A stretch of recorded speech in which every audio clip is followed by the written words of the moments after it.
185 ბენეფიციარი სარგებლობს ხაშურის მუნიციპალიტეტში უფასო სასადილო სერვისით. მენიუ მრავალფეროვანია და კერძები სოციალურად დაუცველებისთვის არის განკუთვნილი.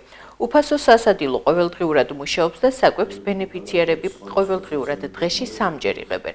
სოციალურად დაუცველთა კვებაზე მერია დაახლოებით 170,000 ლარს ხარჯავს.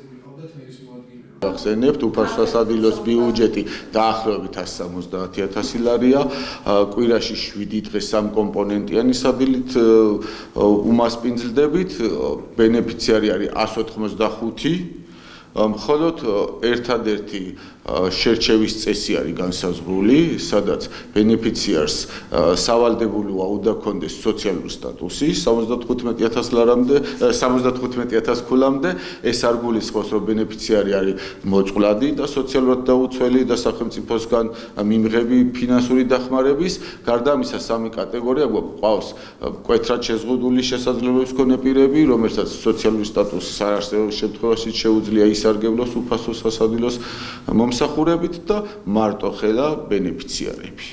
არა აქვს ასაკის მნიშვნელობა, მარტოხელა იქნება პენსიის ასაკის თუ ახალგაზრდა.